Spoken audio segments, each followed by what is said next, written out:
Hey, welcome everyone to the September edition of Talks and Takes. Hope everybody had a great Labor Day weekend. We appreciate you joining us on the week back, and I hope all's going well. I think we've got a great lineup today, so we'll won't delay. We'll jump right into it. And Bill, I think you're leading us off with gamification, which we talked a little bit about last month, part one, and you're going to bring us part two today. Yeah, Blair and I kind of split this one up. Blair got us started last month. I'm going to be kind of referencing an article that came out August 2nd of this year from fitt.co. And it talks a lot about Facebook, or Meta, as they now go by. And I was just kind of blown away by the size of investment that Facebook and some of these other cats are putting into this this virtual reality and virtual experience in the fitness arena. McKinsey says last year they put $57 billion in investing in this space. This year, or this past year, as far as 2022, 120 billion. Okay, so from 57 billion to 120 billion. Those are big boy, big girl bets on something happening here in this space. And there's two sides to the coin. There's the platform, which, you know, the FCC is kind of clamping down on Meta with regard to accusing them of trying to be monopolistic in some of their acquisitions. Some of the developers are griping about the cost on the development side for Meta apps. But you've got the platform, you've got the software, and then you've got the hardware. And Meta's playing a big role in all of those things. 60% of the consumers are still not overly familiar with, you know, the metaverse is what it's called, right? And it may not grab a hold. It may take 2 decades. It may take 20 years till this thing is really fully mainstreamed. But what's going on in the space is really interesting, because you can say it's competitive with health clubs. I don't think so. I still think that even virtual, as virtual gets even more and more realistic, still doesn't have human beings around you. So I think it's the same as home equipment in the sense of it expands the options somebody has in their toolkit. It adds another arrow in the quiver with regard to how people approach an active lifestyle. So I'm kind of bullish on the idea. I'm not really for target market. It appears that from the groups that are involved in this whole space, they're looking at a younger generation and people that aren't normally attracted to a traditional fitness lifestyle. So, you know, I can name a bunch of names. I won't. We'll have the article available to you if you'd like to see it.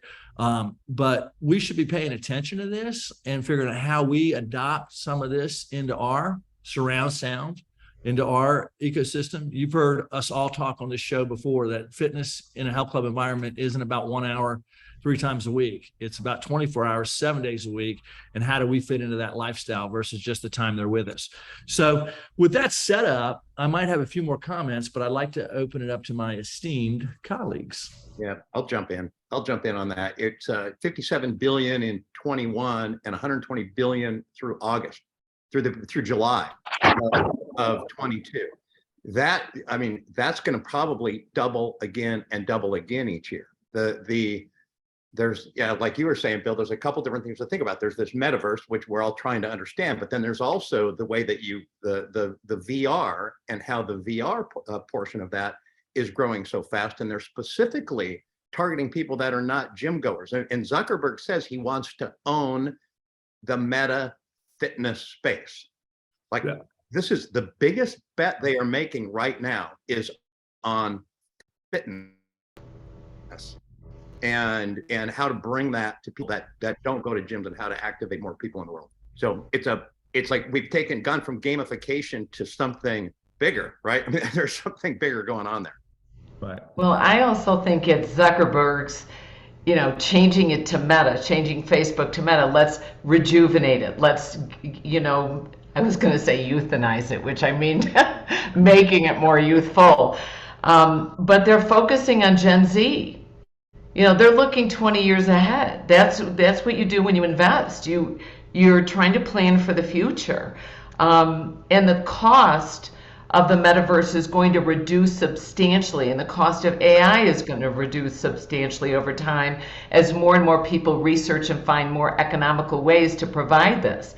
And Bill, I agree with you. I think that I don't think it's going to negatively affect the fitness industry and the clubs, the physical presence. I think, I want to be optimistic and think if we can get people doing the meta, then they're going to feel more comfortable entering our clubs later. Well, you've got Les Mills jumping in, you've got Peloton jumping in, and then, we've all been around with, hearing about Black Box and things like that. So you not only have Meta morphing over to fitness and trying to own that VR metaverse space, you've also got traditional fitness people companies going, okay, how do I start getting involved in this and merging, those two things? And so I just think it's going to be an interesting play. And we try to stay ahead of some of the things when we talk about on this particular show. And it may not be tomorrow where it changes anybody's life in this audience, but it's something to start thinking about. Right. And if you want to be innovative, if you're ahead of the curve, like those operators that have Pelotons and mirrors and tonal and so in their clubs, if you want to be ahead of the curve, there's a whole opportunity there. Yeah. Right. All right. Thanks, Bill. Blair, you want to tell us about what's going on with Gold's Gym? You and I have talked about it a few times offline about our visits to their new facilities and discussions with them. So give us some update there.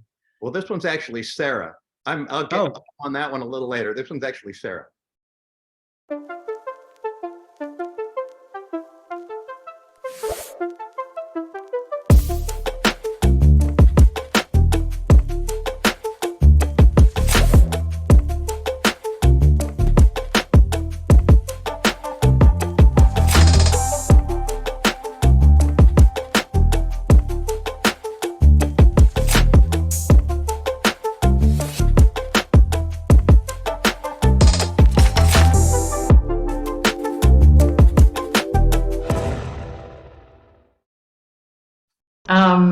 But I do want Blair to chime in on this. I like this great article I read in the Gold's Gym magazine, because I feel like if we can look at successful franchises that have lasted, over 60 years now, and we can learn what seems to be working for them, even though some of it is repetitive, I think it's important for us to review. I think we cannot forget that for 2 years we have been shut down and people are re-entering our gym. So the first thing was we've got to look at onboarding. It's not just onboarding new people anymore. What Gold's Gym talked about and GleanTap talked about was reselling to our current purchasers, okay? Reselling to our clients and emphasizing to them that they need to come back to us and what we have to offer to them. So it says engaging with members before it's too late. And what I liked about that is explaining to them new experiences that they can have at the gym, and that's new programming that we're offering, or the focus on the better instructors, better trainers that we've kept coming back, and having internal retention teams. So that's to get people to return. So that worked very well for them. Win back campaigns worked very well for them. And they did it at a 30, 60, and a 90-day communication. And they did it through email and MSN, that even when you already sold to somebody, remind them each month, the first month, the second month, the third month, why they joined and what the new things that are coming in, like the schedules that they're offering, so people can try something that's new. And also then targeting and specializing in things they might be interested in. That's harder to do, but we're seeing, again, I'm going to go back to this pickleball stuff, small group. Gold's Gym talked about personal training things that are so, getting people to come back that way. And then the last thing that they really focused on was the communicating to the members. And I thought that was really key.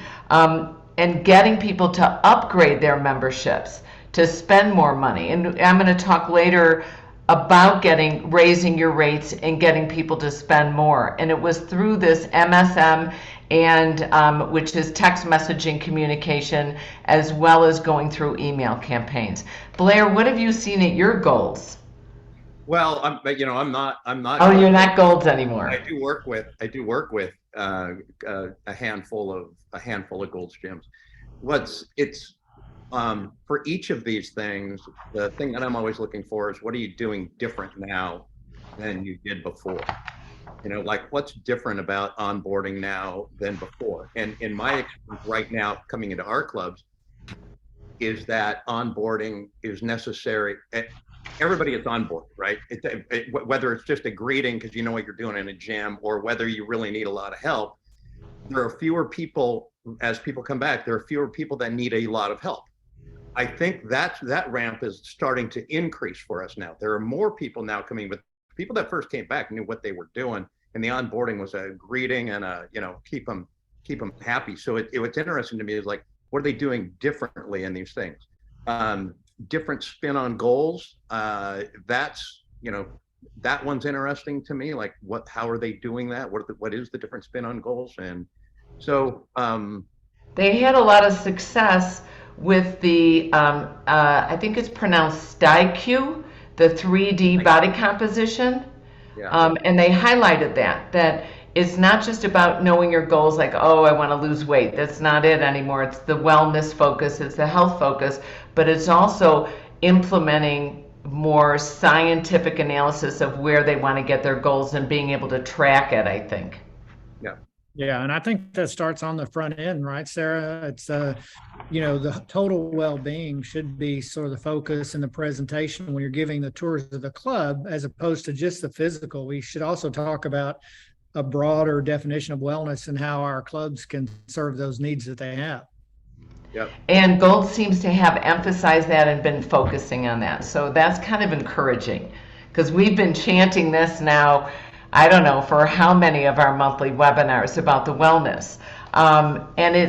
But the key I really caught was communicating that with the members. It seems like we need, we always talk about more connection on a face-to-face level, but also through the emails and the text messaging. And text messaging was highlighted.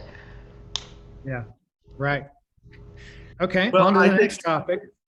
Bill, go ahead. No, I was just going to say, I've always been impressed with a lot of goals operators, and Angel and Willie Banyos were way ahead of the curve. I mean, their goals look like the highest end clubs you could see in any market, and so you could put almost any stamp of a high end club on that video, Sara, and it would resonate. I mean, I just love the messaging around that, for the whole industry, because those are solid approaches that we all have been banging the drum on for a long time. So I love the messaging on that.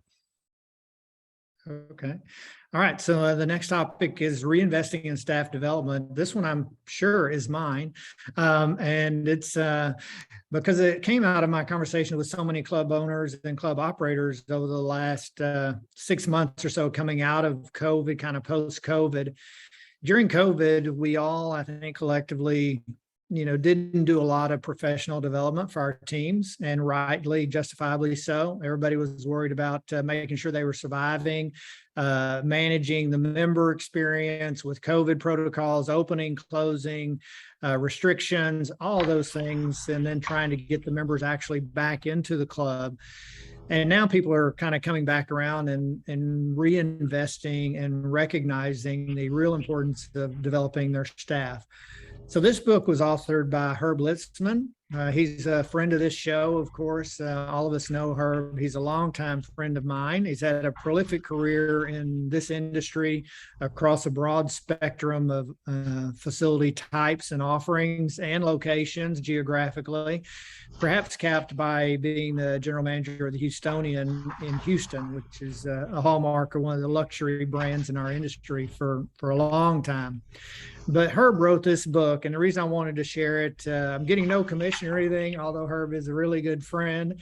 And we're going to put in the chat how you can order these books through Amazon, or you can get a discount if you want to order 10 or more. But the reason I'm wanting to share it with you, and I've been sharing it with my roundtables as well, if you're looking for an in-house professional development outline, I just think Herb's book is a fantastic sort of guideline. It's already there. You can give these books to your upcoming managers as part of their professional leadership development. And the topics are exactly what all of us probably would do if we were creating our own, right? He's got your culture is your brand is one chapter. Another chapter is safety and risk management. Another chapter is know your numbers. Another chapter is conflict management. Another member is dealing with difficult members. So it goes through the things that we all know we need to coach our people on. And Herb does a really good job sharing examples, sharing personal stories of what he experienced and how those things were handled. And again, you can take a chapter at a time each month, and then you can flavor in whatever your own experiences is and customize it to your organization. But I just think it's a great resource for our industry. And I haven't seen a lot of people that were even aware that it was out there and available. So I wanted to put that out and really highly recommend it for people. I think it'd be a great, again, internal resource that's just right there. And everyone would benefit from reading it. And I've read it and highly recommend it, and have actually purchased quite a few copies for other people. And it's one of the key things here is it's practical. Herb managed a lot by walking around, right? He knew what was going on in his club. He was very close to everything in his club, and just it's a real smart approach. It's a proven approach, and I think it's a great resource for anybody, any club owner. Right.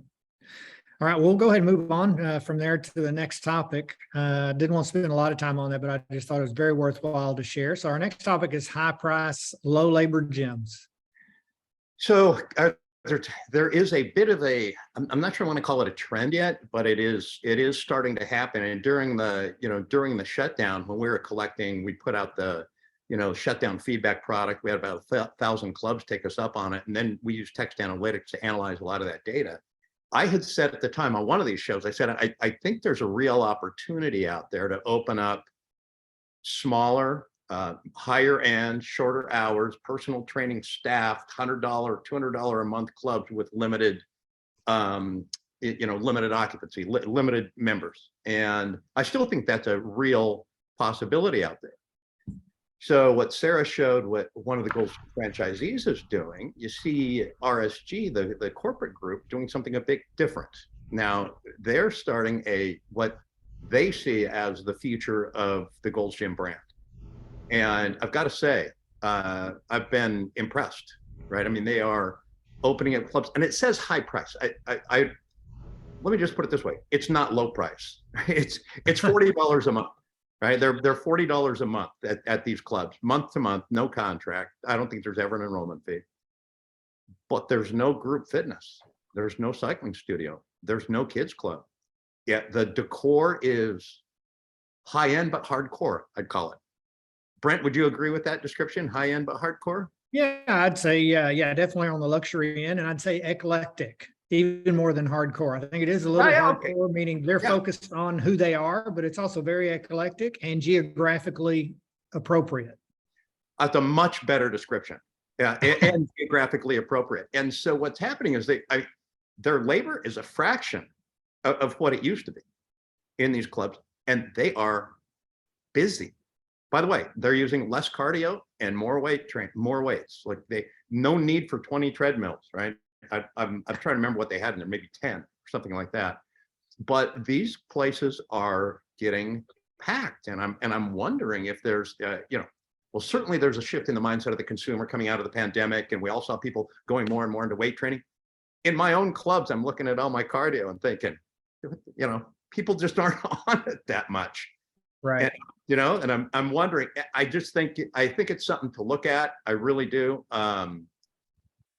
It has to be easier to manage, doesn't it? Well, and Blair, I mean, you're a Gold's Gym devotee, you know them better than any of us, but having been around Gold's Gyms for decades, they really, for a period of time, tried to get away from the Gold's brand image and the strength training and the free weights. And now this group, they're embracing it in full force, right? I mean, they're unabashed about who they are, and it's paying dividends for them. Yeah, and I'm wondering if the results of the pandemic have something to do with that. They were going this direction though, but even before as they bought this thing out of bankruptcy during the pandemic. I don't think this is driven at all by the pandemic. It's just driven by having a crystal clear vision of what that brand should be, and knowing you don't have enough advertising dollars to try to get rid of the hardcore. You'd have to spend billions to get rid of the hardcore image that's imprinted in everybody's head about Gold's Gym. So right, and they're right. And what a lot of people discovered, what a lot of Golds also discovered was they had all these employees, and suddenly they've realized, I don't need as many. For one thing, you can't afford as many, but maybe you get rid of the people that aren't as productive or whatever happened, but they've reduced the number of employees and they're still providing the service. And some of this there's going to be some other innovations around this, and part of that too, Sara, is a lot of people can't get employees back. So as you go through airports, McDonald's were some of the first ones to innovate the kiosk ordering, right? And then during the pandemic, you go into an airport and you go sit down at a table and take your phone and scan the QR code and order from the table without ever having a waitress come over. Companies are innovating ways to cut labor out in the areas that are non-value add. And they're not as scared to cut people out. I mean, a lot of people are, oh my gosh, what if I fire someone that's a person of color or an older adult, or you get scared of these lawsuits, but there's a valid reason to be cutting down on your staff, and people see it like, I just can't afford it, I just don't need it. So you keep your best people behind the front desk, or that are walking around and being the host and hostess, because you've got these QR codes and you don't need all that extraneous staff. Yeah, and I'll say, I think I'm certain that as they developed their strategy, as RSG developed their strategy, that was part of it, was just reduce costs. But at the core of the strategy is, who are we? And I just really appreciate that about what they're doing there. Yeah, two things before we jump off here. One, they do have 2 new locations if you want to search them online, in Dallas and Los Angeles, if you just want to get a flavor for their interior design. And as Blair mentioned, how they're kind of doing something unique there. It's worth a look, I think, for all of you. And then second, Blair, to your point about them being kind of hardcore, their music is that way, right? They have their own, internal music system. And I remember when I went to tour it, it said right on the music system, some of this language you may find offensive. If you do, this may not be the gym for you. And sure enough, it was pretty laced with profanity, and that's who they are. Yeah. All right, Miss Sara, tell us about Worx, because the 3 of us really don't know much about it. Well, I am very excited to be presenting this because, frankly, I don't care about Worx Roundtable. Just kidding. Eddie Talk, we love you. But but you guys are, talk about immersive. You guys are immersed in it. So here's a little video.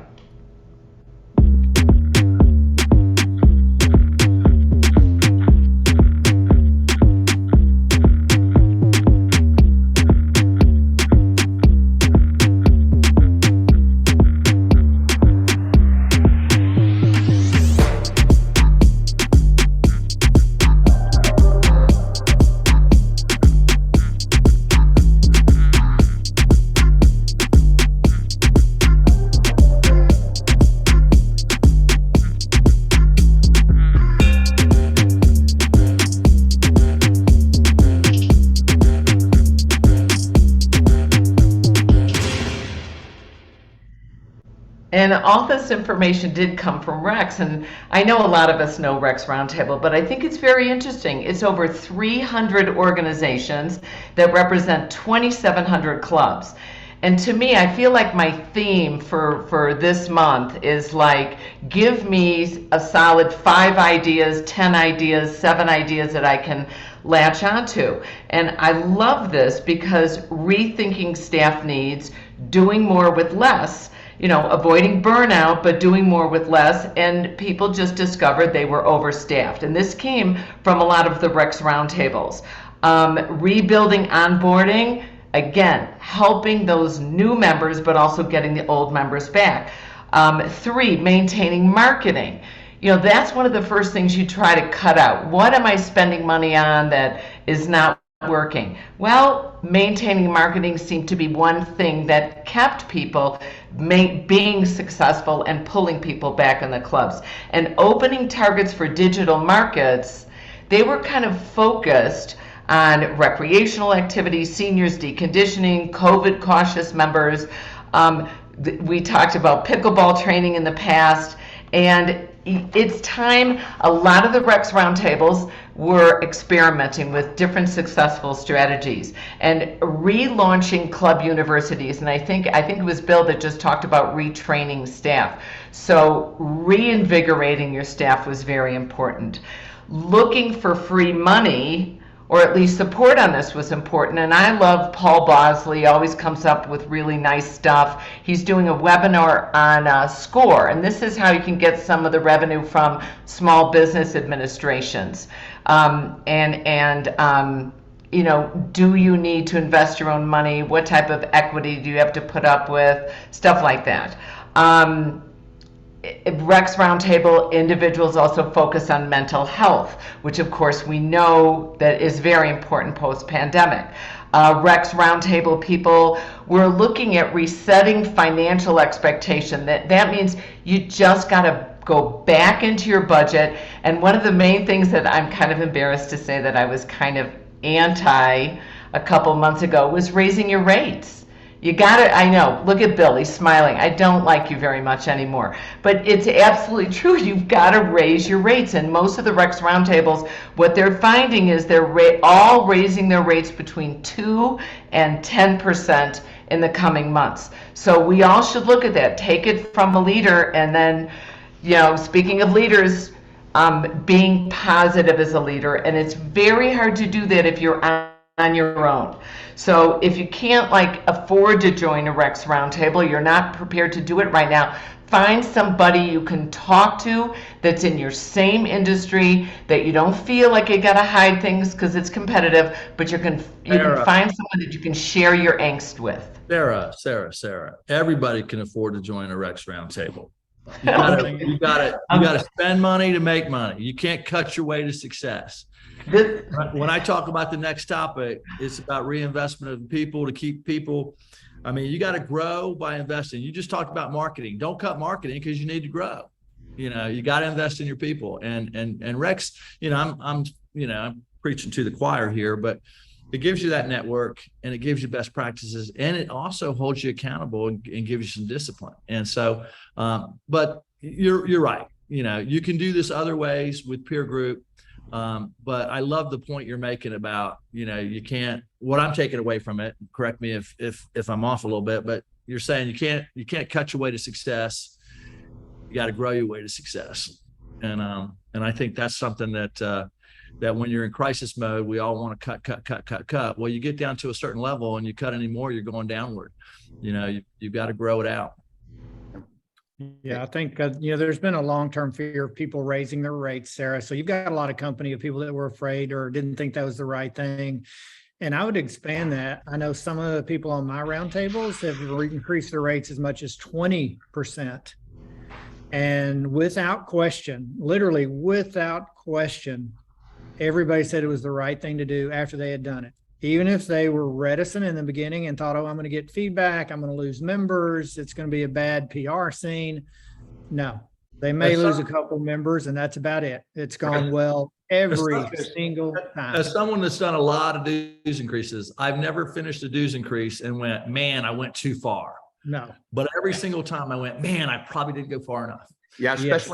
especially right now, we've seen so much feedback, but man, even our price increases were actually pretty big on part of our membership base. And then the rack rate went up 10%, but on people that have been there for quite a while, some of those increases were pretty big at one piece of feedback on. And that's between what we bring in, organically using MXM and what people come and talk to us about and what people send me emails on. One is all. Yeah, I was gonna say, maybe you just should think this is survey them, Blair, and see what they think. And one of the things, concept of survey. And one of the things we've done for our events is we're scared to raise our rates because I'm just chicken, but we cut the discounts. So that was our first step, is cutting the discounts, shortening the periods when you can get discounts. And it's worked, and we've gotten no negative feedback on it. Well, I will say one last thing about this. The timing of this list moves from being in crisis mode and doing everything that's urgent to now focusing on the stuff that's important. And that's what this list really represents is, it's time to start focusing on what's important. These are 10 very important topics to be focused on right now. And it works for every club, whether or not you're in a little group that chats constantly. Yeah. All right, Bill, you got a pretty bold statement here. Why you don't care about the Great Resignation? Yeah, I did that to get everybody's attention. I'm a big believer in self-selection. If you're not happy here, go be happy somewhere, because if you're not happy here, you're probably not growing and developing. And joking around, like when another competitor poaches your employees or somebody comes to work for you from a competitor that you like and appreciate, I always have the same comment. I promise you, I won't take any of the happy ones. So, I'm not ever going to take your happy ones. So, our goal is to have happy employees. And so when you talk about the Great Resignation, what the hell does that mean? It means a lot of people are quitting to change careers, change jobs, or not work. And I'm more concerned with quiet quitting. And that's where people, just basically drop out. Back in the day, before this quiet quitting phrase was coined, and it was coined by a TikToker, but the original concept came from a 1990 paper from Professor William Kahn. And what we're talking about here, right up Blair's alley with MXM, is simply employee disengagement. What's the bare minimum that I have to do to not get fired around here while I figure out what I'm going to do or how I'm going to coast? And it's, call it the great, we got the Great Resignation with people leaving. You got the quiet quitting. You've got, the martyr syndrome, an employee that just works so much and then they resent you because of how much work they did.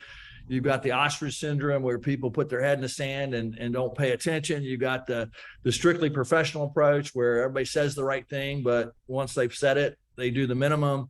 You've got the playground approach where people are just having a good time at work and having a good club and good feelings, and so you've got all these different things going on in our workforce. And so paying attention, when you have an employee that stops sharing input, when you have an employee that's starting to be more introverted around team members, when you have an employee that's changing those behaviors, cueing in on that and doing, at-risk intervention. It's all about how do you make happy employees that are fulfilled. And by happy employees, I don't mean caving into every demand or request. I mean creating a fulfilling work environment. You still have to performance manage. You still have to help them grow. But when you let this thing fester with people just kind of checking out mentally, and rightfully so, I mean, think about what people have been dealing with. There's been trauma created by this COVID thing. And there's fatigue, there's apathy, there's complacency. I mean, we've had an unprecedented level of burnout based on what's been going on. Things that people thought were stable and solid turned out to be not stable and solid. And so that's traumatic. And so it's rightfully so that we're dealing with this kind of thing, but we got to tune in on it and really try and do the best we can. It's bad for the employee. I don't know anybody that feels good about doing a mediocre job. Most people are programmed in their life to want to do great. It's bad for the customer because the customer says, hey, they don't care about their employees and their employees don't care about service. It's bad for the company for obvious reasons. So I'm a big believer in self-selection and really paying attention to this quiet resignation or employee disengagement. And I think that's going to hurt us more than a bunch of people quitting that didn't want to be here. I don't have any problem with people leaving that don't want to be here. I have a problem with people staying that don't want to be here. So how do I make them want to be here? Anyway, I got fired up about this topic because it's kind of like a chronic issue that hurts everybody involved. It makes people lack trust in customer service. It makes employees reduce self-esteem. It hurts the business. It's just negative all the way around. And so anyway, what do you guys think? Well, I want to jump in on it because coincidentally, as I was telling my colleagues before we started, I was hiking the Appalachian Trail for about 5 days a couple of weeks ago. And one of the people on the trail with me, of only 4 people, was one of the partners at McKinsey. And we reference McKinsey on the show a lot. And I was asking him about, their culture and their HR policies. And he was saying, specific to this, they have a system and a process in place because they know they can't keep all the employees because they're tired of the hours, and McKinsey really makes their employees work long hours. Or they just want to go do something, have another experience. And they have this whole process of taking someone that decides they want to leave McKinsey, and they help them along that path. I mean, not just saying they want to help, but they really help them get their resume set, make contacts for them. And as my friend said, they want every person that leaves McKinsey to feel great about McKinsey, even if they probably will never come back. They know that that person will probably be a customer of McKinsey's in whatever business they go to. Yep. And I thought, wow, we've missed that boat in health and fitness, because when people say they want to leave, we almost sometimes excommunicate them, right? Right. To a degree, not maybe that bad, but. I learned about that. I think Bain and BCG have a similar model, right? You constantly advance in that company. You have to constantly move in all of in McKinsey, Bain, BCG, KPM, Yep. all of those. You have to be constantly moving and growing and learning and expanding your practice. And then at some point, you're going to go to a different company and you're going to recommend Bain or BCG or McKinsey back to that company. And Exactly. you get work. Yep. I keep looking at the 70% of workers that would quit if they could find a company that's a better policy, that has better policies. It's really sad. 90% of the people have experienced burnout. And I don't necessarily think, obviously through the pandemic, it's because of the job that they have. It's because of the environment that the whole world has lived in. So we want to prevent burnout, but I really like what you guys are saying, that if somebody wants to leave, you don't want them to stay. Right. And that's the answer. Okay. Generational fitness. As I go into this topic, something that Sara just said there I want to call attention to. Burnout isn't always because you work a lot of hours. Burnout's because the environment's really negative. And I think that's what we've seen during this pandemic. So generational fitness spectrum. So this struck me here on a couple of different things that noticing lately, right? I probably should have LeBron James on here too. So Tom Brady's 45, Serena's 40, Russell Wilson's 33, and just signed 7-year extension that takes him out another 7 years. Nobody's batting an eye that he's going to be 40 at the end of that. A couple of years ago, they estimate, there was an article that said, I don't know how to verify this. There was an article that said that Russell Wilson spends nearly $1 million a year on recovery. Now, I'm sure that takes into account things like buying, probably has a cryo chamber in hyperbaric, whatever, right? But we're starting to not bat an eye at these athletes as they get older and their performance is better and better. Okay. That had me then thinking about the other end of the spectrum. So what happens here? So this is from the CDC here. So this is called screen time versus lean time. And so on the far left are 15 to 18-year-olds, 7.5 hours a day of screen time. An important point about this. This does not count the screen time on a computer at school. This is entertainment screen time. Next one is 11 to 14, 9 hours a day of screen time. And then 8 to 10-year-olds, 6 hours a day of screen time. So that's their screen time as opposed to lean time. So I'm looking at that. And then I'm looking at the, Brent, you did an article, I think last time, about aging, an AARP article that referenced a survey, 18 to 29 year olds, 30 to 39, all the way up to octogenarian, 80 plus. Yes. And in almost everything they asked there, after you get past 18 to 29, there's a little dip. And then in almost everything, positivity, activity starts to increase for every decile there. Like it was surprising to me how at the older end, people over 80 are exercising more and more and more. Well, then it started to look at this, starting about 2 weeks ago when we set these topics, started to cross over into like, what should we be worried about this?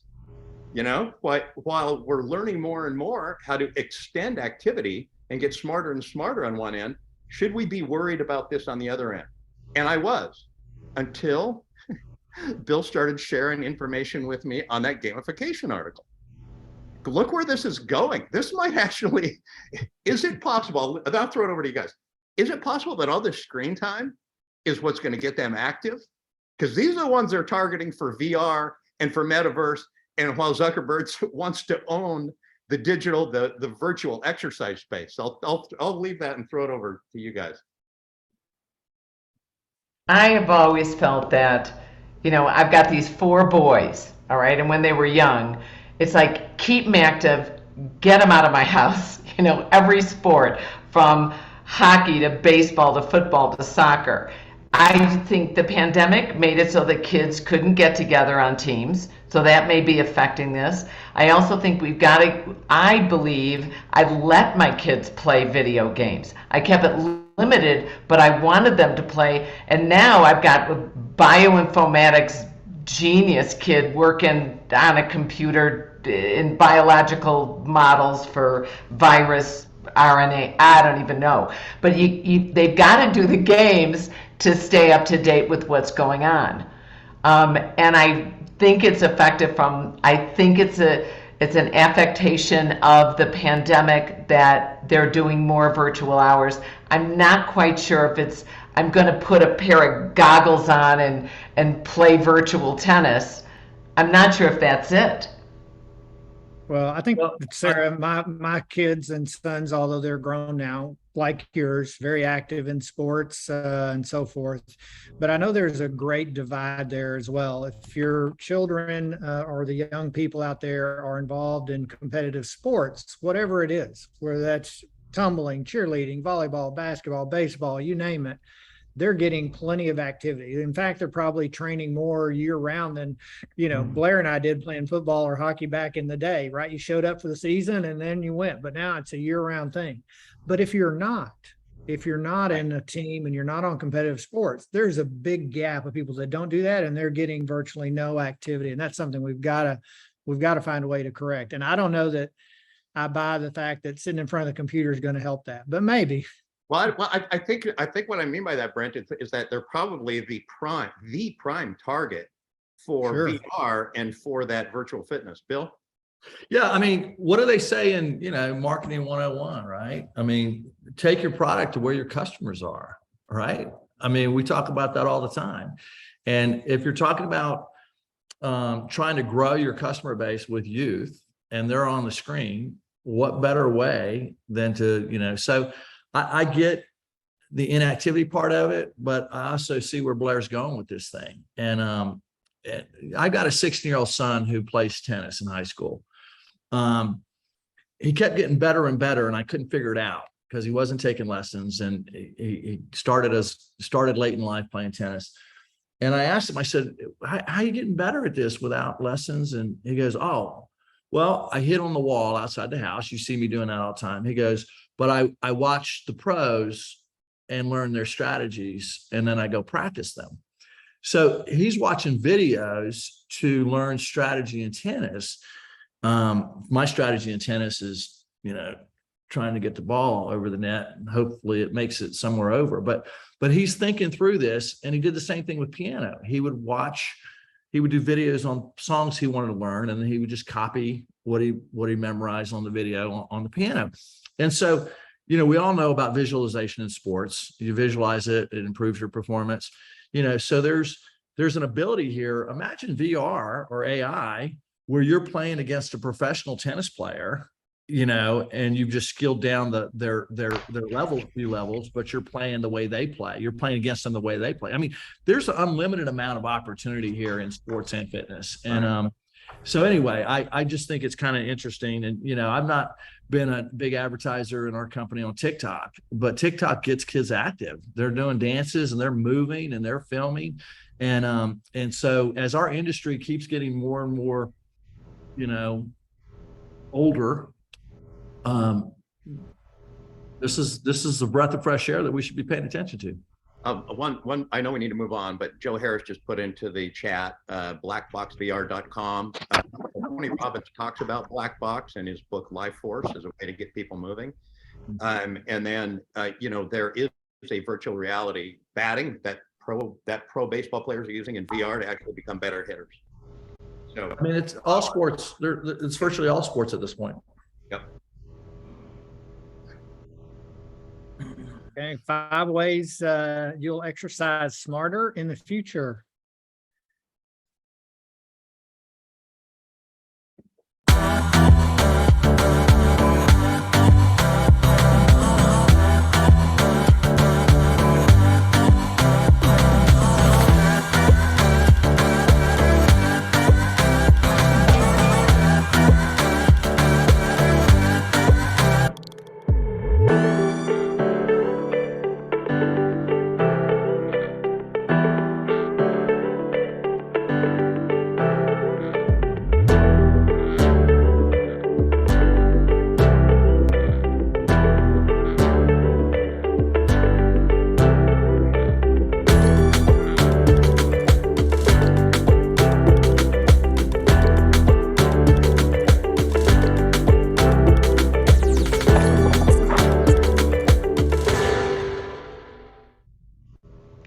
I really liked this because it's from the Wall Street Journal. I love the Wall Street Journal. I love, again, looking at articles or information that gives us, here's keys we have to look for, here's trends. Because I'm looking for the new trend in programming. Like, we had bar training's declining. We have Zumba, where's Zumba? Zumba's now doing Zumba Gold, which is active aging, and they're really highlighting on that lately. What's the new trend? And I just think it's exercising smarter, looking towards the future, looking at this AI, what's going on to get it, and I'm seeing our fitness professionals needing a deeper understanding of exercise physiology because we don't have the medical community to support us anymore. We can't afford it. Insurance isn't covering it.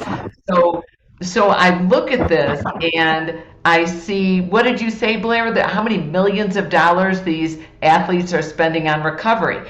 And that's what this technology is talking about. It's talking about clothing that I can wear that can sense if I'm getting dehydrated. Little technology pieces I can put into areas of my clothing that tells me if I'm getting enough oxygen regeneration, so I don't have this buildup of lactic acid. And yes, Bill said everybody's getting older who's exercising. And we've got to take care of these people and make sure they don't get injured, because if these people end up getting injured, they're not coming back to our clubs and they're not recommending our clubs. So we have to watch out for that. It's pretty fascinating tracking our muscle oxygen levels, and some of this equipment was costing upwards to $12,000, and now it's down to $800, which, to be honest with you, if you're going to spend $2,000 on a Peloton for your home, you'll spend $800 and get a piece of clothing that tells you exactly where your posture is, where your body alignment, and it also can help direct you where your goals are. Like, there's a lot of technology. Technogyms has it with their digital personal training platforms. We're looking at Mirror, we're looking at all these different mechanisms that can make our workout actually harder, or can automatically lighten the weight that we're lifting or reduce the number of reps that we're going to be completing, that can really target our goals, but also can understand our physiological weaknesses. So that's one of the things I see as a huge trend, is it's this personalization, but it's this using AI, artificial intelligence, to make us more intelligent with our workouts. So I don't know if you guys are seeing this happening, but I just see it. This is where I see a huge trend. I've referenced this book once today. I'll reference it again, and that's Life Force by Tony Robbins. In a late chapter in there, it talks about how fast technology is moving, faster than we ever thought it would, and how fast investment dollars are coming into this space, and how prices are plummeting on the technologies that you'll be able to use in your day-to-day life. They're going to be vastly better and vastly cheaper soon. Well, I'm a big, we have, Technogym BioCircuit. Now we've got several circuits of eGym and locations, and I'm now getting the data from the users now through Weld and some other eGym, and partnering with MindBody and just putting it all together now in a way that I've never gotten it before on users. Right. And when you see a 92-year-old consistent for 6 months, making progress physically, because the machine remembers them and it's safe, and it's exciting what's happening in the smart fitness space. And when you start talking about, Sara, you made me sit up straight. I'm constantly fighting my posture issue. If I had a shirt, that kept my posture straight, I would probably spend a little bit of money on that rather than wear the harness thing that I got that I never put on. It's just, it's moving, to Blair's point, so rapidly. And again, us paying attention to that in the physical space, so that we're not on the outside just having our customers, our members over there doing their own thing. We got to stay subject matter experts. We got to integrate that into the whole lifestyle within our boxes. And it's not just focusing on the group. I know we always talk about community. This is focusing on the person. And this is not just about, I want to improve. It's also, I want to protect. And I like that. And I love what's happening with AI. And I know I referenced this before we turn Zoom on. Now, but AI, is that artificial ignorance? It's acquired ignorance. Yeah, as we age.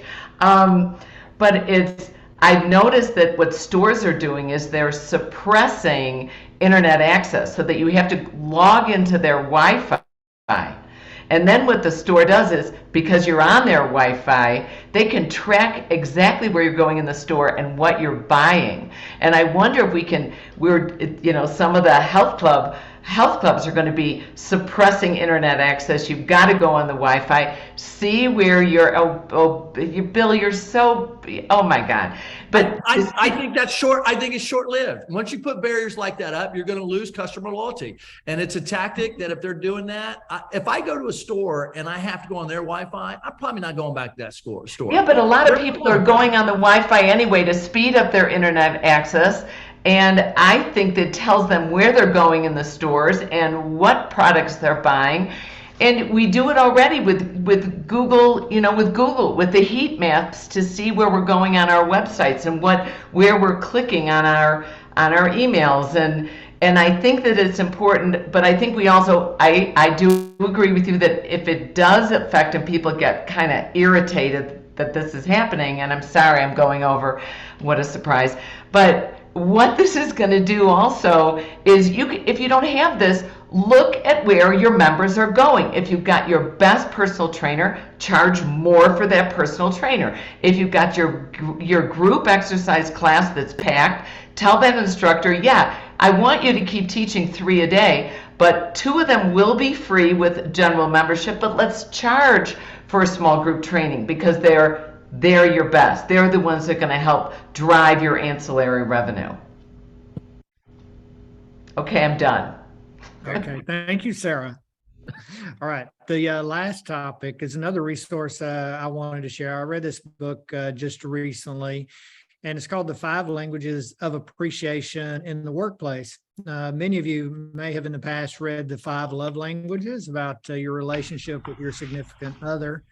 And that's a good book too, but this one I thought was really appropriate. And we've touched on it several times today in this show about staff burnout. Bill talked about the Great Resignation and why perhaps we wouldn't believe in that. We've talked about the low engagement of employees. And this book really, I think, offers some really good, insightful advice. And frankly, it's, as I said here in this slide, it says the truth is the vast majority of employee recognition programs aren't working. And it goes into an explanation about why that's the case. So before we go to the next slide, that top quote also I think is really important, that what people want to know is that the managers, the owners, the operators want to be invested and interested in the well-being of their employees. And that's what the employees want the most. Yes, they would like to make more money. Yes, they want a good schedule. They want challenging, meaningful work. They want to be empowered. They want to have the resources to do what they need to do, all those things. But they also want whoever their supervisor is to be interested in them as a person. So go ahead and go to the next slide there. A couple other points about this and why they say perhaps they're not working is that, first of all, their research has shown that 51% of managers think they're doing a really good job of recognizing employees for work that's been done well. Unfortunately, only 17%, which is a long way from 51% of their employees, agree. So perhaps there's many of us on this call that feel like we're doing a pretty good job recognizing employees, but then when we turn around and ask the employees, they really don't agree with us. They go further to say to quit thinking that receiving tangible rewards is the way to go about it. And I know when I owned my club, now that's been 8 years ago, but for decades I had in place this, system where people would earn tangible rewards. First they'd get an umbrella, then they'd get a jacket, then they'd get a bag, and then they'd get a watch and all these things. And as it turns out, we can go ahead and take the slides down. The most important thing is about giving gifts. If you want to give gifts, is to make it personal. So that's really something that that person enjoys. And the other thing is just to remember that, especially in today's time, what employees are wanting more is either these two things: an experience. So rather than giving them a tangible gift or a gift card, create an experience where they can get out of the club and go have a night out, have a mini vacation, go shopping for the afternoon, things like that are fairly easy and relatively inexpensive to do. The other thing they're really interested in is time off. So allowing them to come in late, to take longer lunch breaks, to leave early, giving them some comp time, maybe scheduling most of your people to be off on Friday afternoons where it's really slow in most clubs. But I just think we've gone down the trail, and I was one of them before, about investing in all these tangible gifts. And I know it's been, there's technology that can help you now customize that a little bit.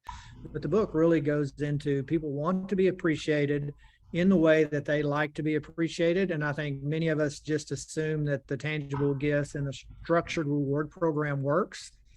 And things that we would do historically, like even bring people up to the front in all staff meeting and recognize them publicly. Their research showed 45% employees hate that, absolutely hate it. They don't want to be brought up front. It's embarrassing. They prefer not to be recognized in that way. So I just thought there was some really good, insightful. It's a very short read. I think you'd get a lot out of it. Wow, that's great. So, I think when we think about recognition, I don't think we think enough about just the one-on-one personal recognition. The handwritten note to the person as recognition is probably way more powerful than bringing up in front, especially if you're going to be wrong 45% of the time. I think those small pieces of ad hoc point and shoot recognition are one of the most powerful things that you can do as a leader. In fact, there was an entire now I'm just thinking about this. Wait, let me cut you off real quick, Blair, and then I'll turn it back to you. But just a quick comment about that, because they addressed that specifically about handwritten notes. Yeah. And so I got one, let's see, yesterday from a colleague. Handwritten letter came, postal mail, the whole thing. I loved it. It's what amazing. The research says is we love it. All of us on this call love it. Gen Z, it's not important to them. They want it fast. They want it quick. Us taking the time to handwrite notes, which I've preached forever, depends on the audience it's going to once again. So I just want to clear that up. Go ahead, Blair. I don't remember what I was going to say now.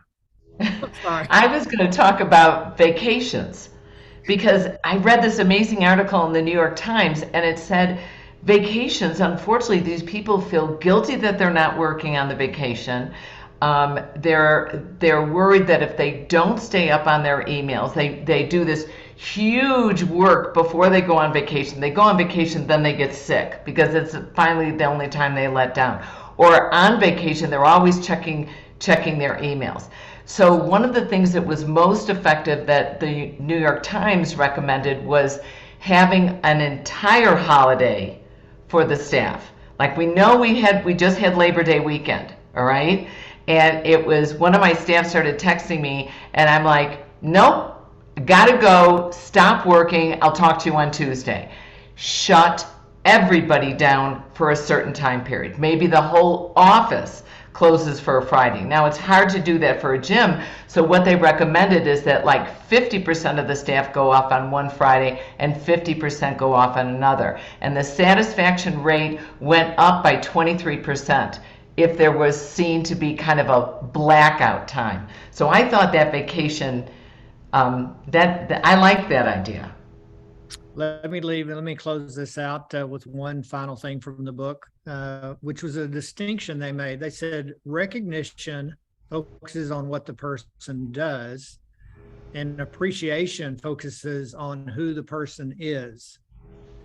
And I think sometimes just, subconsciously we conflate those, recognition and appreciation, and they really made a distinction there about those two. And I thought it was a good book and worth the read for people that are trying to keep employees and figuring out staff burnout. So, well, Bill, we've got a bunch of topics. We covered a lot of ground today. I'm going to let you recap us again, if you don't mind. Yeah. Well, one last point on the recognition thing. One of Covey's books, 7 Habits of Highly Effective People. We've all read it. You can be effective.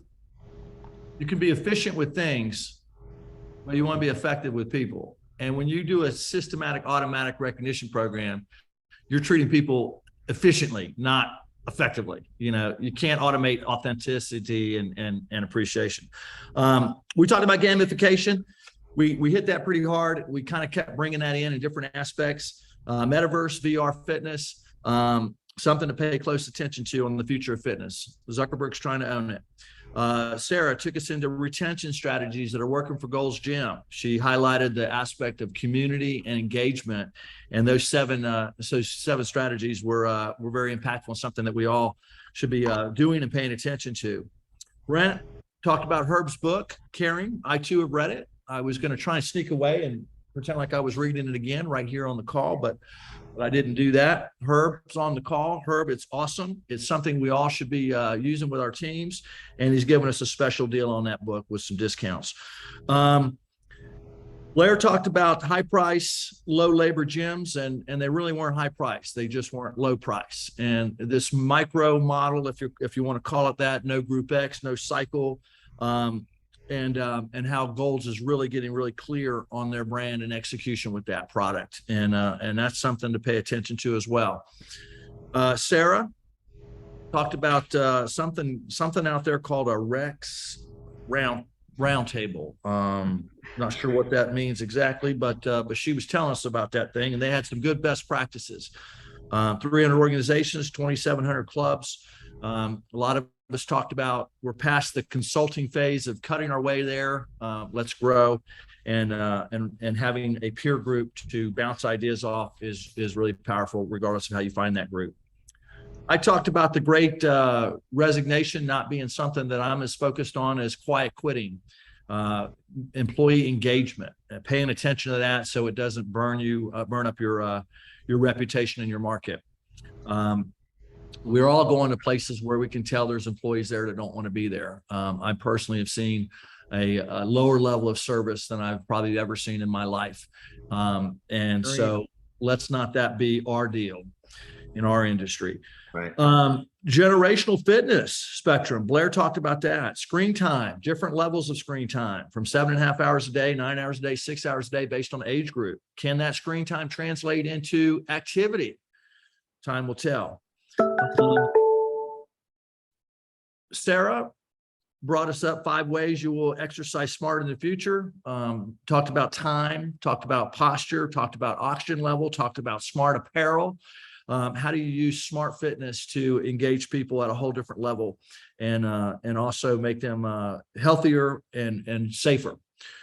And then 5 languages with Brent. Authenticity with appreciation is different from a recognition program that's automated. And sometimes what we think is working isn't working. I love the stat you threw out at us, Brent. 51% of managers think they're doing some good stuff, and only 17% of employees agree with them on some of that recognition product stuff. And that's kind of what I have in my quick notes for overview. Great. Well, as always, very good, Bill. So let's jump into some questions. There's a few that have been queuing up here. Blair, I'm going to let you start with the first one, which he's asking about the shift to expanding your strength area over into your cardio area, is the way he phrased it. But I know, like myself, you've seen in every club you've been in, you go in there and you look around and you compare cardio and strength, no matter what time of day. And there's a lot more people over in the strength than ever before. Yeah, even before the pandemic, this was actually starting. There's some pretty big brands out there that put tracking sensors on every piece of equipment in all their corporate locations and tracked. And I remember speaking with the COO of this particular organization, and he said, my big takeaway, damn fewer treadmills and more power racks. This was 3 years before the pandemic. Now you're looking at clubs putting in, 12, 15 power racks. And these aren't hardcore clubs. 12. Right. We talked about this before. I was at an EOS in Vegas.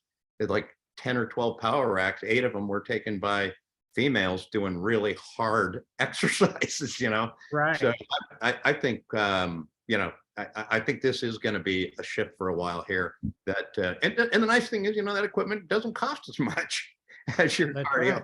And it's easier to maintain. And if the consumer's wanting that, and it appears they are, I wouldn't be afraid of starting to encroach on that space. No, good. I agree 100%. Okay, Bill, I'm going to let you, or no, Sara, you take the next one. They're asking about Group X and the fact that Group X doesn't appear to have come back after the pandemic like so many other areas. So there's less classes on the schedule. They're also having a dearth of quality instructors to teach those classes. So can you just speak to that a little bit? Well, it is the case. It is happening. A lot of group fitness instructors, I always talk about them being the heroes and heroines of the pandemic. They're the ones that went on Facebook. They're the ones that went on Instagram. Okay, it went on a month. It went on 2 months. It went on a year. It went on 2.5 years. They had to find other jobs. This was an income to them. It wasn't just, a little bit of pocket money. It was how they paid for their kids' clothes when they went back to school, put food on the table and paid the air conditioning bill.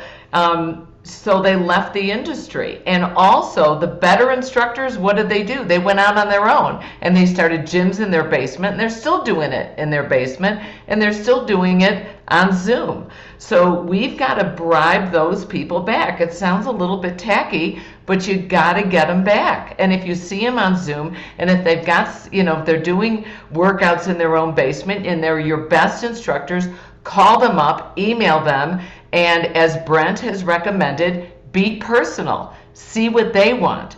Ask them what they want to get back. It may be it may not be the money. It's probably not the money. They want recognition. They want to feel appreciated, and I would ask them to come back. And I also have seen that there's not a huge amount of trends. Like, you're not getting this boom of Pilates or boom of bar training. I'm running around trying to figure out what's the next trend. And yes, okay, it's the metaverse, it's AI, it's VC. I mean, my God, give me another, alphabetical letter and I'll throw it in there. But I think that recovery is still one of the things I see coming back, like the stretch lab. So I think we need to shake up what programs we're offering. We've fallen back into what we did in 2019. We need to get our instructors back. And I think, unfortunately, I look at what's going on with a lot of these boutique studios, and we see that we're using this choreographed program that we're only offering. Every teacher is going to teach the same warm-up, the same cardio track, the same, upper body, lower body, core, flexibility track.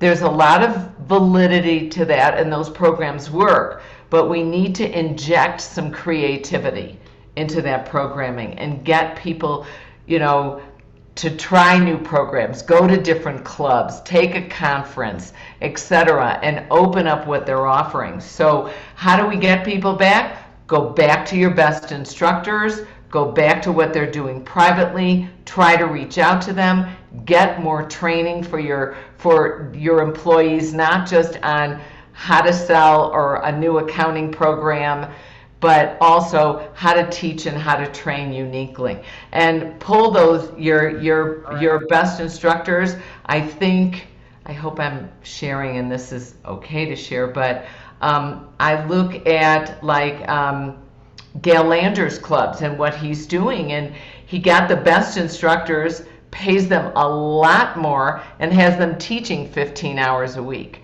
So get your best and brightest back. And maybe you have a strategy for not needing them all back, or not going back to the same volume you had before, keeping your schedule much tighter.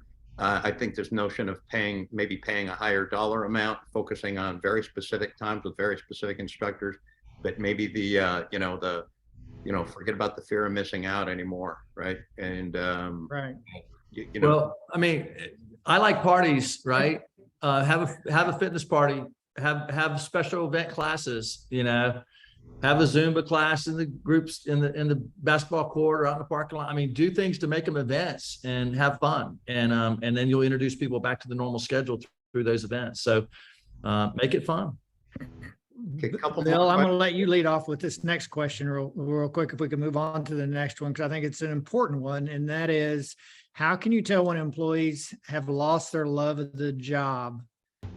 Yeah, do you have any strategies to find that out? And then when you find that out, do you try and retain them, or do you just encourage them to move on? That was part 2 of her question. Yeah, I think for me, it's, I'm a big believer in patterns. And if I see a pattern change, some of the things I said earlier, if they're more quiet, if they're providing less input, if now they're starting to be late, if now they're, you can tell if you're paying attention, back to Herb's book, Management While Walking Around. If you're present with your team on a regular basis and you're connected with them throughout the day, you're going to notice when something's off.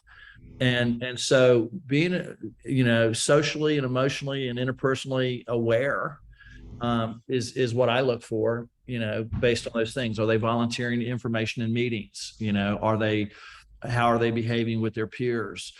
So just those emotional and relationship cues. To the second part of the question, no, if somebody's going through a dip, I want to intervene and get them back on track.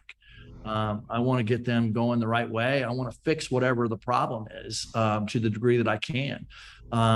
So I'm a big believer in working with people to get them in the right role and fulfilled in their job. And if we come to the decision that they can't be fulfilled in the job because they've outgrown it or they've changed interest, then I believe in McKinsey, help them find another job somewhere else, help get them in the right role, on the right seat, and on the right bus going where they want to go in their life. The worst thing we can do is leave somebody in a stagnant position where they're not growing. And then 5 years later, they had the 5 years of 1 year experience over and over again. If they're not growing, it's our job to help create that. And only when we realize that it's not doable and not in their best interest, then we work to help them self-select and get to a better position somewhere else. But, don't give up on good people that are going through bad times. And I like that you're saying good people going through bad times, because, a lot of times it has nothing to do with the job. It's something, I found that the majority of times it's something that's going on at home, or I found out somebody really hated to commute to the office. It was an hour in, it was an hour out, and then you throw in the snow from Chicago, and you're talking 2 hours in and 2 hours home. You know, and that I'm not exaggerating. Well, if they've got to travel 4 hours a day, 5 days a week, that's 20 extra hours they're stuck in the car. Give them 3 days to work at home and maybe 2 days in the office if it's if it's winter, and switch it for the summer. But the big key here, communicate. And sometimes I feel like I get exhausted as a CEO that I have to be the bigger person and always talk about the elephant in the room and say, what's going on? Can I do something?